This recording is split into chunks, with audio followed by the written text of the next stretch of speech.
we're kind of talking to you about the Canadian blood ban around men who have sex with men. Right. The minister has guided the Canadian Blood Services to reduce the amount of time to 3 months over a period. What's the process the government kind of goes through to kind of come to that decision?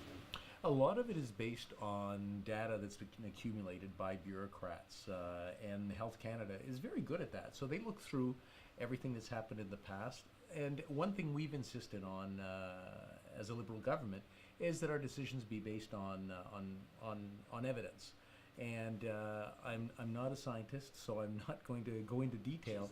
Jeez, that would be helpful. It would be very helpful for both of us. Just pick up another degree. Exactly, that's it. But the idea was to get, from what I understand, is this is information that they've got from the bureaucrats, and this is how they developed the policy. Now, personally, with what's happened with HIV, and again, this is my own personal view, 3 months or 6 months, it really doesn't make any difference.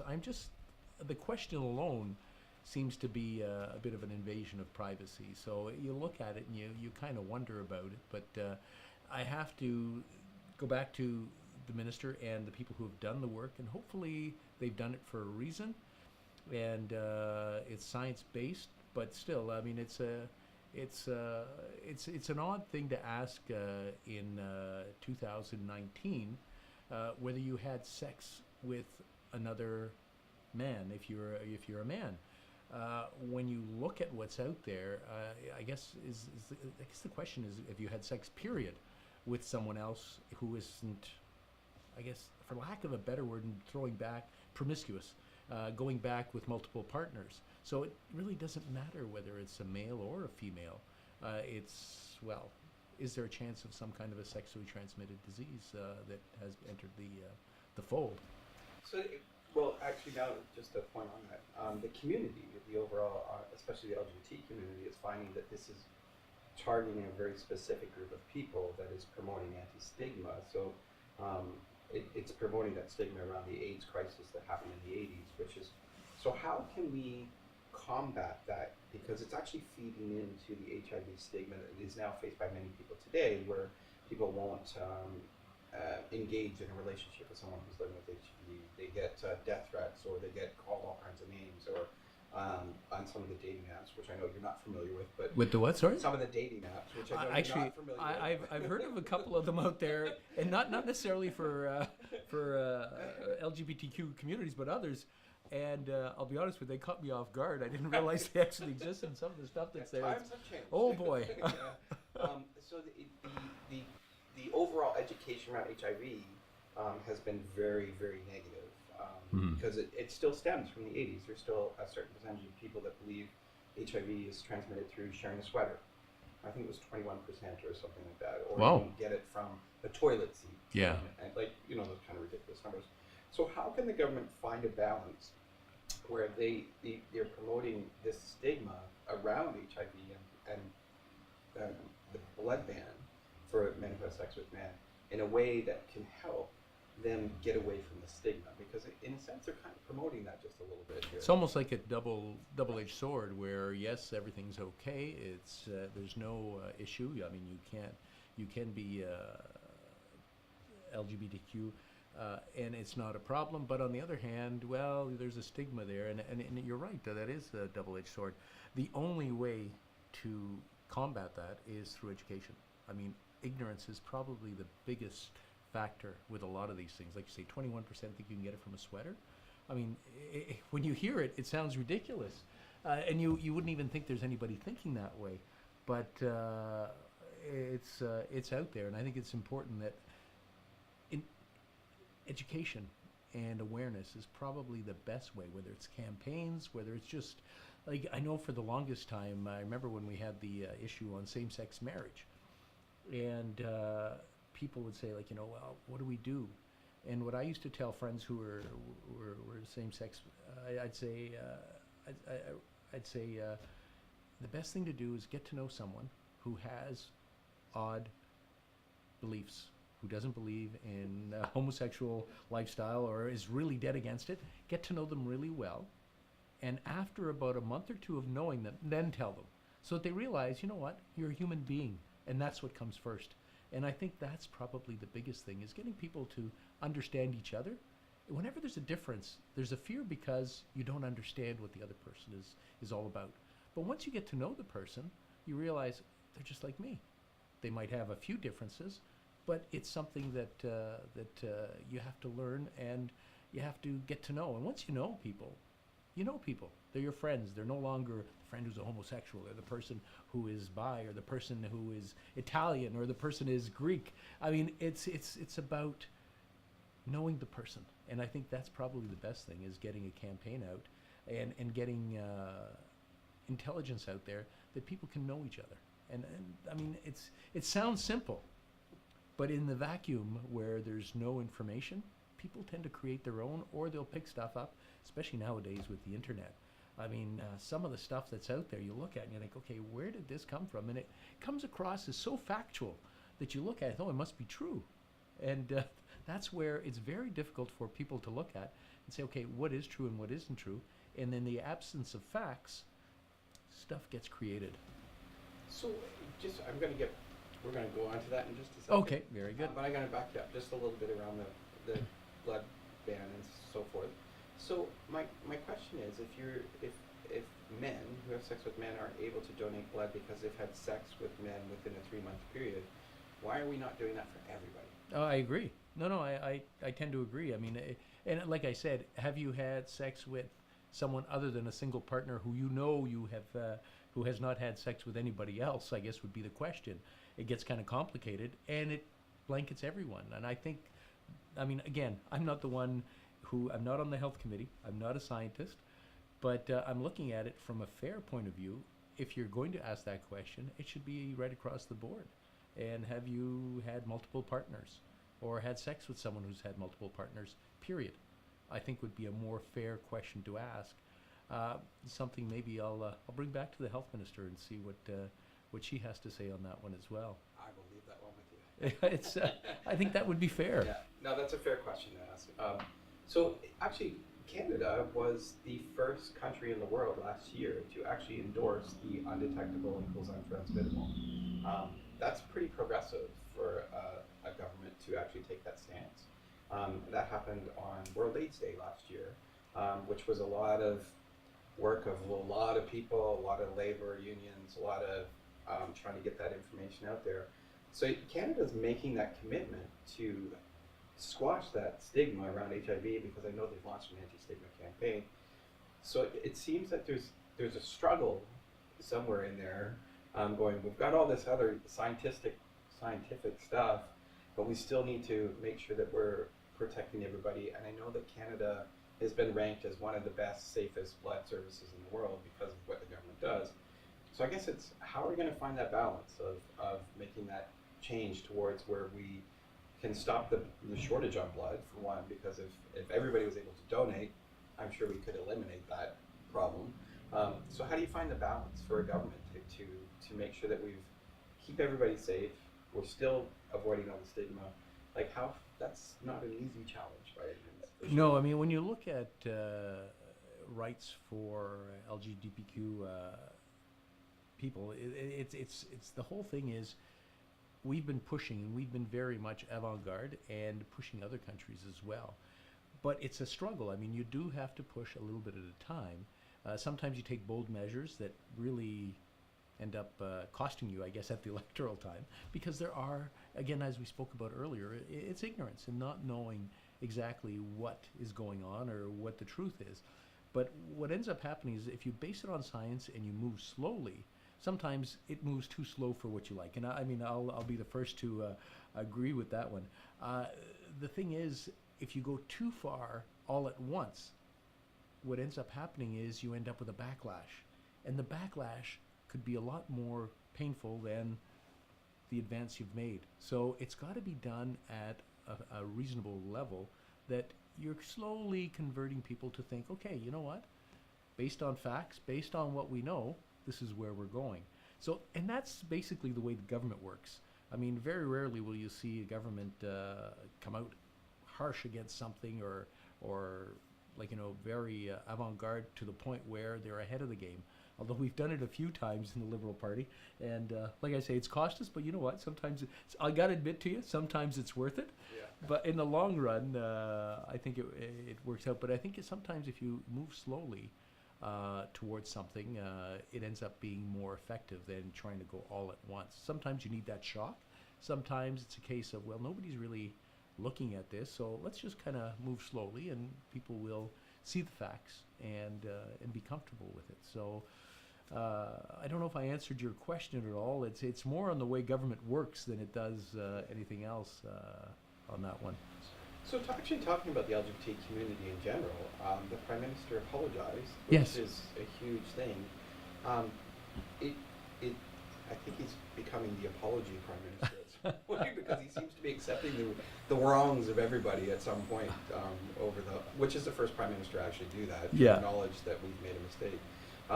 Why is that so important for the Prime Minister and your party to actually do that, is acknowledge the wrongs of other parties, actually? It's not even your government. No, but it is the government of Canada, and it is the people of Canada. And it's not saying that, you know what, we were absolutely wrong or we were right, or it's not about that. When you are a person who's been wronged, okay, probably one of the most emancipating things that you could have is the person who did it to you saying, yeah, you're right, there was some wrong done. And that's what it's all about. It's not about giving money and saying, okay, we're buying you off now, here's some money, get fixed and we're good. It's not about, well, let's see about apologizing so we can get it off our conscience. No, it's about acknowledging history and saying, you know what, that was wrong. And what Canada did in those days, prior to the 70s, 80s, to homosexuals, it was wrong. I mean, what else can you say? It was wrong, and the country has to acknowledge it. And I think it's a combination of, one, the country acknowledging that there was a wrong done, and two, that we're sorry we did it. I mean, we're sorry it happened. Is it sorry that we did it? No, I didn't beat up any homosexuals who were walking down Main Street going somewhere or infringe on their safety. No, it wasn't me, but our population did as a whole. And it was a small minority probably that were doing it, although there was a large belief there. And and if you look through history, there is those swings up and down, and hopefully we won't get there again. But I just hope we can fight it off as long as possible before we get that, I don't know, what would you call it, an intolerant group take over and go back to where we were, say, 30 years ago, 50 years ago. But that's what the apology to me means. It means, look, we did do something wrong as a nation. And it wasn't right to go in and just beat somebody up because they're a homosexual. Like, there's something wrong here, and we acknowledge it, that it did happen. There's nothing worse than you've been hurt, and yeah, but it's insignificant. That's the last thing that people need when they're. I mean, we've got enough challenges in our lives, and we all have something, some kind of cross to bear, or some kind of thing that says, well, you're not as good as everybody else, or you're different than everybody else. We don't need to add to it. And when somebody says, you know what, it's okay to be different, but you're Canadian above all else, that to me is what's important. And that's what the apology is. Is it saying, you know what, bad things happen. We agree, and they were bad things. Let's see how we can fix that now, or see how we can not make that happen again. Okay. So the government did this apology, so I believe there's steps in the works now to expunge records around homosexuality. Yes, I believe it was C-16, and we voted on that because it was against the law to be a homosexual in the 60s and the 70s. I mean, like nowadays it'd be unthinkable of even looking at something like that. But historically, you can see where if you got caught being with another man, or a woman being with another woman, well, that was a criminal offense. So what we're looking at is we've already passed the law, it's gone through, and now it's a matter of implementing it and getting rid of those criminal records. Now, some people say, well, why are you getting rid of those criminal records? And one of the first things I'd say is that if a law was in place and you broke that law, then you know what? It's kind of hard to expunge. We can pardon, but when we look at something like homosexuality, It's like saying, okay, we're going to arrest you for being Italian. Well, what did I do? I am who I am. And like, the question you want to ask someone is, when did you decide to be a homosexual? It's who you are. It's not something that you decide, well, I think I'll be gay today. No, it's who you are. It's inside you. You can't change that. So why would you discriminate against someone for being who they are?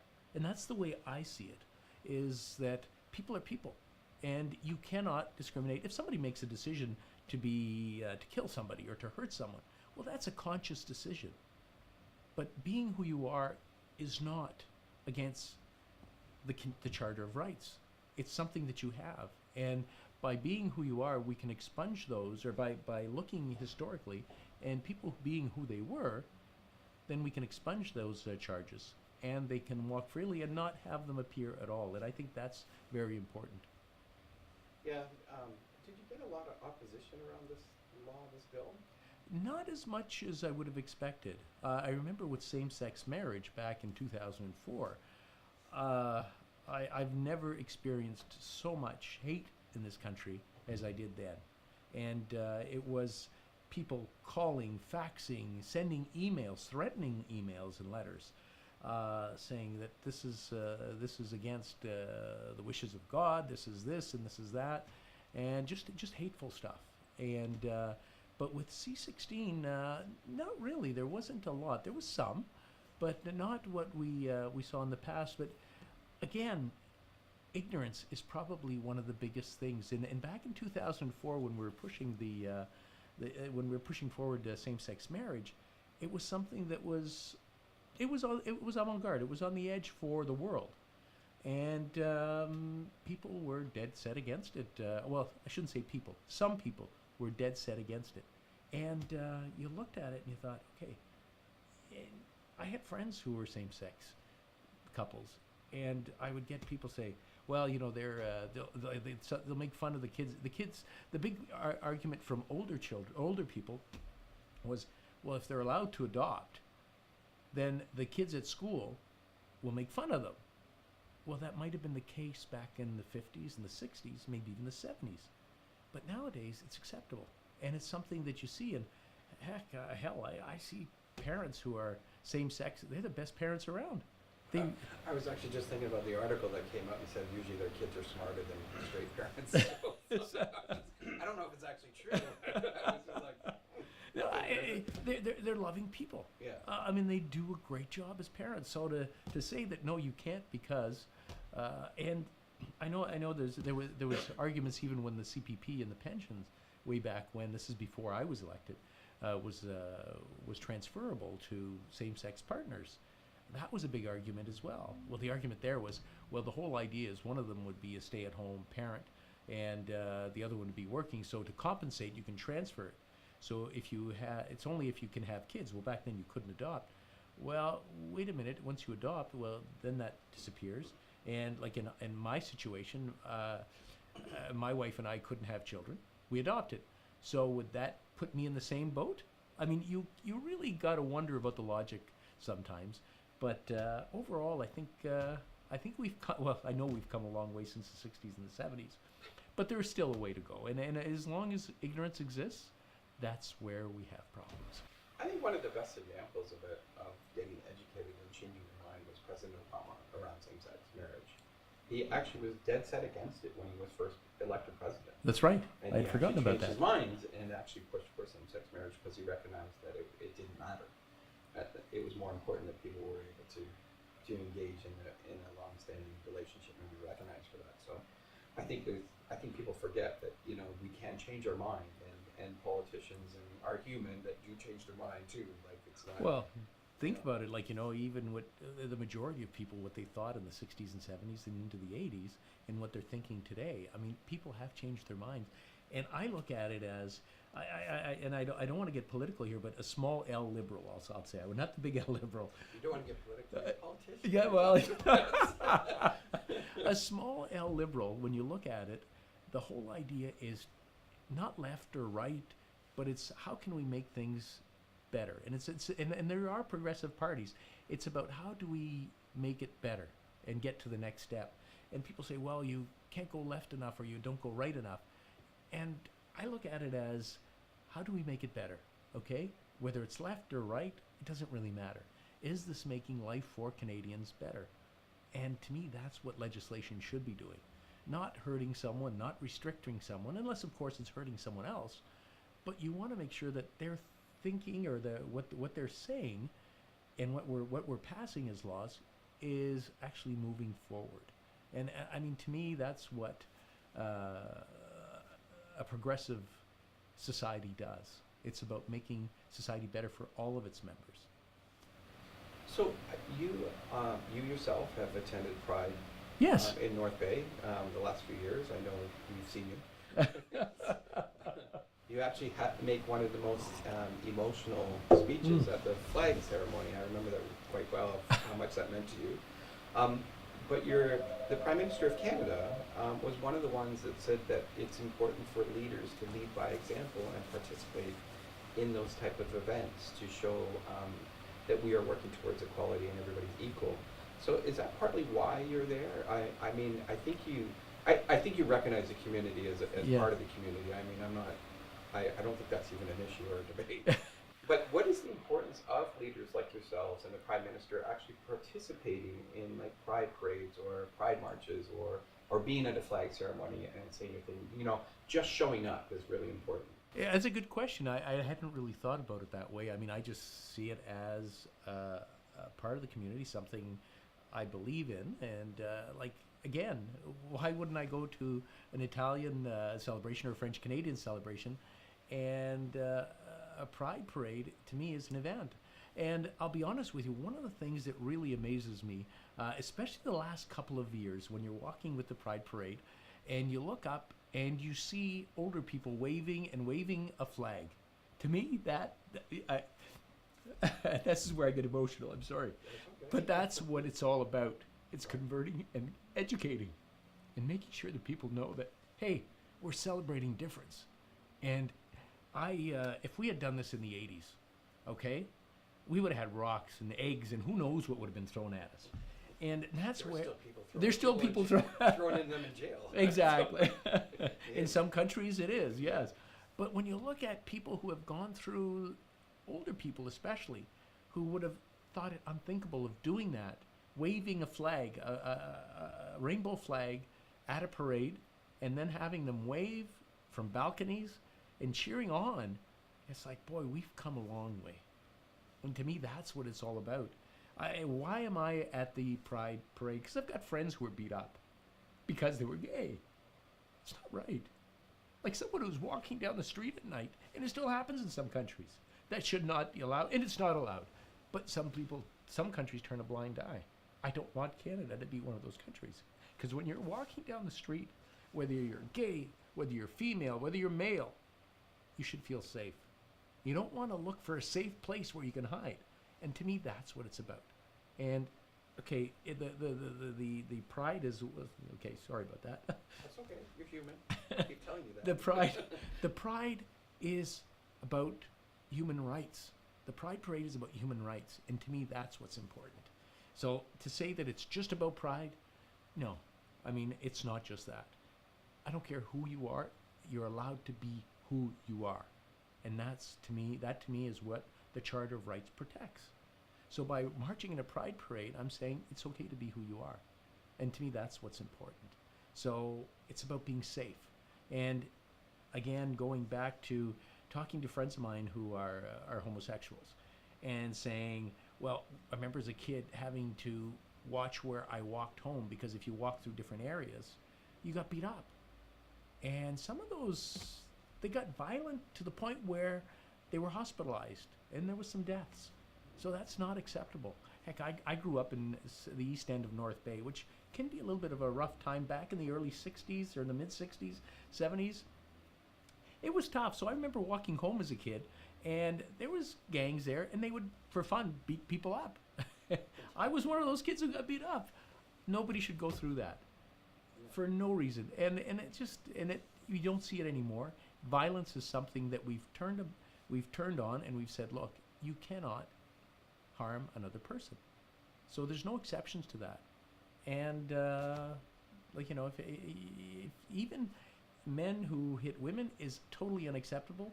Women who hit men, I think we should start looking at that too, because just a slap on the face, I mean, it's still violence.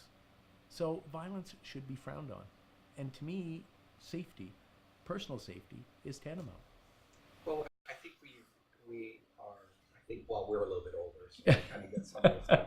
But I think some folks that are even older who are now just coming out, Yeah. identifying with part of the LGBT. Your current government has actually put funding in place to actually help develop programs in this area for older folks that are actually still just discovering their sexuality because they went through that whole life of being conditioned. That you get married, you have children, you have a house, and then you wait for death or something on the veranda. That's what you're supposed to do, and not have sex or do any of that other stuff. When you get past a certain age, grandma's not supposed to enjoy it anymore. That's kind of changed, I think, these I think days. it's kind of changed a lot, actually, to be quite frank. But why is it so important for your government to actually recognize that that's a problem that the communities are facing? Because if I quote anybody, I would quote Olivia, who's the executive director of Pride Toronto, Okay. who made a statement that said, if it's good for the queer community, it's good for everybody. Yeah. And that's reality. So why is it so important for the government to make sure they're funding programs like that that help fight isolation around older folks and seniors and get them out to their social, well, because we know it's better health. I mean, we all know that. But why is it so important for your government to do that? Well, again, it comes down to human rights. I mean, if you're restrained and if you're depressed, I mean, we help out with all kinds of different areas.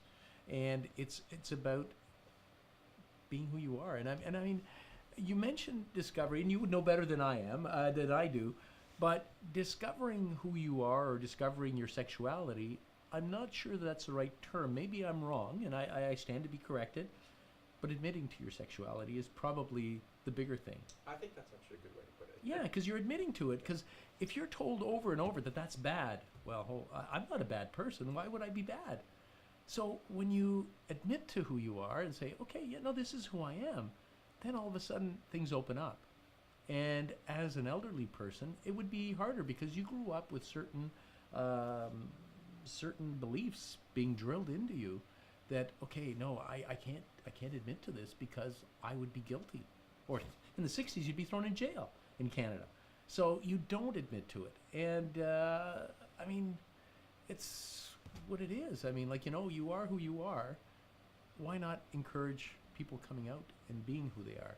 And I mean, you talk about generations. I remember growing up, okay, I won't say the name, although I think he did write a book about his time in the Canadian military. Okay, when we were kids, my parents had friends. It was a husband and wife, and they had 3 kids, just like we did. And we got along fine. They were very good friends, or very good friends of our family. And once the kids were raised, the husband, I'll go back. He was in the military. He was a major. And I saw this guy as a man's man. I mean, he was very by the rules and very, like, you know how life is in the military. Well, as time went on, he went into a depression and didn't know what the heck was going on, and it was rough. And suddenly what happened is it was killing his wife.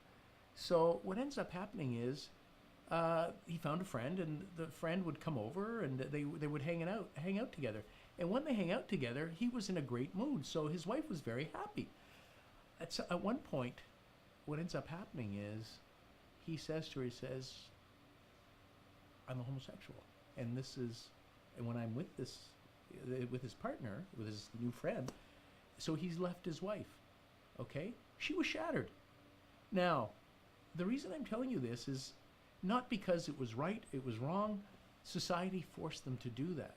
What it did is it forced him to live a lie.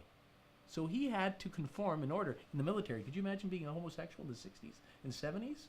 It would have been hell. I mean, you wouldn't have been there. That would have been the end of it. So he was forced to live a lie. By living that lie, what happened is it was unfair to her. She married a man who she thought she was in love with, and she thought she knew. She didn't. Had he been allowed to be who he was right from the beginning, they probably both would have found different partners, would have led a very happy life with their partners. But instead, when society tries to conform something and force people to be who they aren't, they not only hurt the person who isn't, they hurt the other person as well, or whoever they're in contact with. And to me, living a lie doesn't help society. It causes a lot of harm. And there's a prime example where that person not only hurt themselves all their lives, they hurt somebody else. And it took a while. The kids kind of came around, and it's your father, you know? But for a while, it was difficult. So you can see where allowing people to be who they are is very important. Actually, speaking about the Canadian military, they have been the most progressive military in the world around LGBT inclusion, and if I'm not mistaken, the Canadian military was the first military to pay for a transition for a transgender person. Okay. In the world. So I think there's been a lot of change in the military, it seems to me, over the years. So I give them hats off to them, of course. Anthony, we want to thank you. I greatly appreciate you taking the time out. I know you're a busy individual, and we don't want to keep you away from your other duties. But just to kind of wrap up, maybe, I know, for example, that you were the spearhead of the national strategy around dementia for Canada, which was over the last couple of years, which actually came into effect, I think, last year. If I'm not mistaken. Yes. So that just shows that people, the community, can make change and influence government. And how important is that for you to hear from the constituents and getting their stories and actually making those kind of changes, like the national strategy around dementia? Well, it's very important because, like, I mean, when you're sitting there in Ottawa and you're coming up with policy and you're looking at things, yeah, you've got theory. And theory is nice, and a lot of facts that come up, people bring to you. That's very important. It's science-based. You're trying to make a decision based on what the experts are telling you. But when you can bring an actual example to the table and say, okay, this is how it's applied, it makes life so much easier. And when you know you've got the people of your community, they're backing, that makes it so much easier, because all of a sudden what happens is it's not just an isolated thing. It's not just you in Ottawa. It's the people that you represent in the riding that are coming forward and saying, you know what, this is what we need, or this is what's happened to me. This is what was lacking. It helps make better policy because you can think ahead. Often what happens is you put policy forward and you hope that it's going to work out, and then you have to modify it after. The more input you have up front, the better the policy, the less modification, and the less kickback you get, the less trouble you'll have implementing it. So to me, I invite people to come in, talk to me whenever they can, and let me know what they're thinking, or just send me an email. I do go, and usually what I'll do is I'll call back, because sometimes with an email you look at it and you think, okay, I'm not quite sure what they're talking about, so I'll ask for their phone number.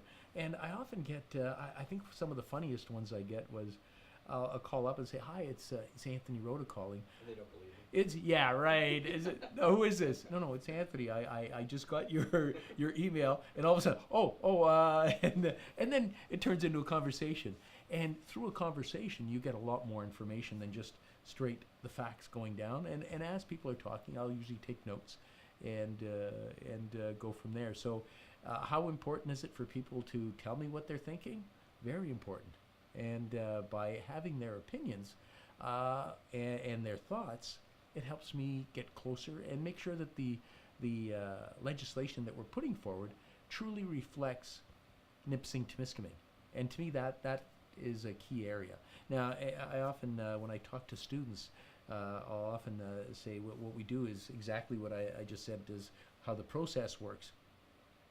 But we've got to balance it off, because if people aren't hearing the information from Nipissing-Timiskaming, then we're not having our input, and then it reflects somewhere else. And I won't disparage our folks from the metro area, where there's Toronto, Vancouver, but they do have a lot of voices, and they're very concentrated because of the number of people there. So in the rural areas, or in the more isolated areas that aren't in downtown Toronto, Vancouver, or Montreal, we have to be a little bit louder and a little bit more diligent to make sure that when legislation comes up, it reflects everybody, not just the metro areas.